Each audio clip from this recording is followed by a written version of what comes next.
अलसुबह फजीर की अजान के साथ ही अलका जाग उठती थी और उसकी रोजाना की दिनचर्या भी शुरू हो जाती थी। लेकिन आज अजान की आवाज के बाद भी वह बिस्तर से उठी नहीं। नींद तो खुल गई थी, परंतु बिस्तर से उठने की हिम्मत नहीं हुई। थोड़ी देर लेटे लेटे सीलिंग को निहारती रही। फिर जब बेचैनी होने लगी तो बेमन से बिस्तर से उठ गई।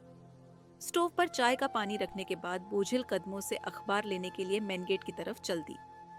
फर्श पर पड़ा अखबार उठाते ही वह चौंक गई। पास ही एक सफेद रंग का बंद लिफाफा पड़ा था। लिफाफे पर लिखा था, सिर्फ अलका दीदी को मिले। आगे पीछे न कोई नाम न कोई पता, डाकघर की सील भी नहीं थी। इतना तो तय था कि कोई व्यक्ति खुद यहाँ लिफाफा डालकर गया है, लेकिन कौन और क्यों? इसी उधेड़बुन में जिज्ञासा हुई और तुरंत लिफाफा खोलकर देखा तो एक चिट्ठी रखी मिली। चिट्ठी हाथ में लेकर कुछ पल सोचती रही कि पढ़ूं या फेंक दूं। न जाने किसने लिखी है और इस तरह रहस्यमय तरीके से चिट्ठी भेजने का मतलब क्या। बिना पढ़े फेंक दी तो हजारों सवाल जहन में कोलाहल मचाते रहेंगे। एक झटके में उसने चिट्ठी खोलना शुरू कर दी। प्यारी दीदी, नमस्कार। मैं ही वो बदनसीब चोर हूँ जिसने 3 दिन पहले आपके घर में सेंधमारी कर लाखों रुपए की नकदी और सोने चांदी के आभूषणों पर हाथ साफ किया है। अलका को काटो तो खून नहीं। पहली लाइन पढ़ते ही अलका का चेहरा गुस्से से तमतमा गया। पिछले 3 दिनों के दौरान हुआ घटनाक्रम तेजी से आंखों के सामने घूमने लगा। मैं जानता हूं, मेरा यह इकबाल ए जुर्म आपके गुस्से को 7वें आसमान पर ले जाएगा और थोड़ी हैरानी भी होगी कि एक चोर आपको चिट्ठी लिखने की हिम्मत कर रहा है। आपका गुस्सा होना बेहद लाजमी भी है। आपकी जीवन भर की जमा पूंजी चुराकर मैंने आपके और आपके परिवार के हर सदस्य के सपनों का हरण किया है। कल यानी घटना के अगले दिन आपके घर में हुई चोरी की खबर अखबार में पढ़ी तो बड़ी शर्मिंदगी महसूस हुई। अफसोस भी बहुत हुआ। मेरी इस करतूत से आपकी शादी निरस्त हो गई जो अगले महीने होना तय थी। ऐसा लगा मानो जिस बहन की शादी का सपना में बरसों से देख रहा था, आज उसी बहन का नया संसार बसने से पहले खुद अपने ही हाथों से उजाड़ दिया। जी हाँ, अलका दीदी मेरी एक बड़ी बहन है, दिशा। परिवार में हम 3 लोग हैं, माँ, दिशा और मैं। अपना दुखड़ा सुनाने से पहले मैं कुछ कह देना चाहता हूँ। दरअसल मैं वैसा चोर नहीं हूँ जैसा आपने सोचा है। अपने ऐशो आराम या मेहनत से बचने के लिए मैंने ऐसा शर्मनाक और गैर कानूनी कृत्य नहीं किया है। हाँ दीदी, मैं स्नातक हूँ और फिलहाल बेरोजगार हूँ। पिता का देहांत मेरे बचपन में ही हो गया था। माँ ने सिलाई कढ़ाई और घरों में काम कर हम दोनों भाई बहन का लालन पालन किया और माँ के बलिदान व जुनून की बदौलत ही हम दोनों स्नातक तक पढ़ाई कर सके। फिलहाल किसी छोटी मोटी नौकरी की तलाश में हैं, लेकिन काफी चप्पलें घिसने के बाद भी नौकरी से महरूम हैं। बड़ी बहन की उम्र शादी के लायक हो चुकी है।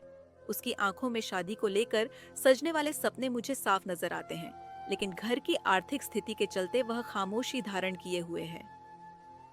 मैंने और माँ ने बहुत प्रयास किए कि किसी तरह यहाँ वहां से पैसा उधार लेकर दिशा की शादी कर दें, लेकिन हर जगह दहेज और शादी कार्यक्रम के अच्छे इंतजाम की डिमांड हमें मजबूर करती रही।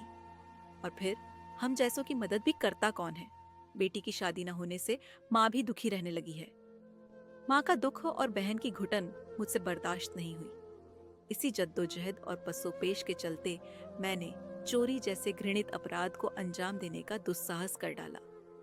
करीब 10 दिन अलग अलग घरों की रैकी करने के बाद आपके सूने घर में चोरी करने का मौका मिला और आपके घर से लाखों का सामान चुरा लाया। मैं खुश था कि अब धूमधाम से दिशा का विवाह कर सकूंगा, उसके सपने पूरे हो जाएंगे।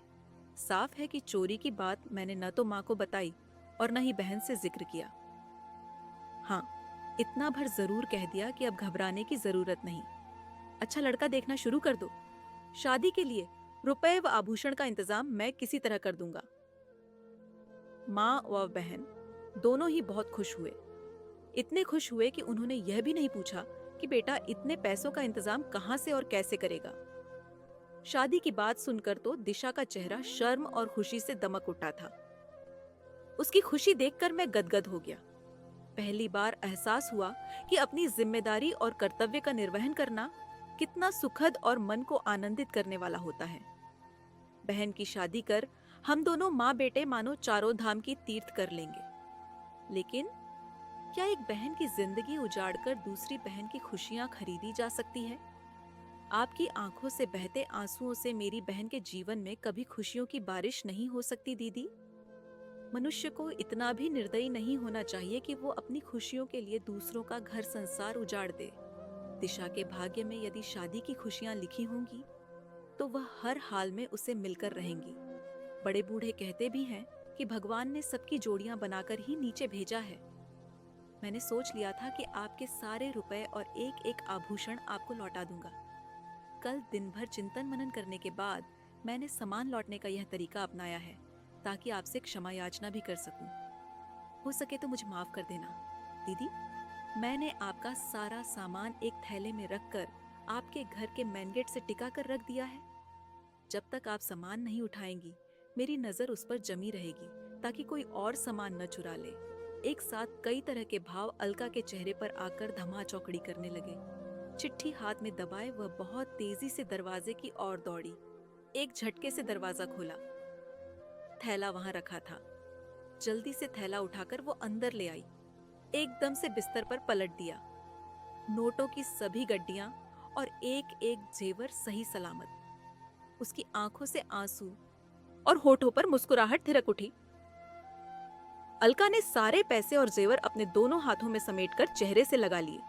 फिर अचानक उसे चिट्ठी का ख्याल आया और एक बार फिर अचानक वह दरवाजे की ओर दौड़ पड़ी। दरवाजा खोलकर उसने चारों तरफ नजरें फिराकर देखा। सूनी सड़क पर कोई भी नहीं दिखा। चिट्ठी अब भी पूर्ण नहीं हुई थी। आगे लिखा था, एक गुजारिश है दीदी, इंसानियत व कानून दोनों ही नजरों से मैंने ऐसे अपराध को अंजाम दिया है और उसकी सजा भी कानून में तय है। एक न एक दिन कानून के लंबे हाथ मुंह तक पहुंच ही जाएंगे। मेरे जेल जाने के बाद माँ और दिशा की जिंदगी बर्बाद हो जाने का पूरा अंदेशा है।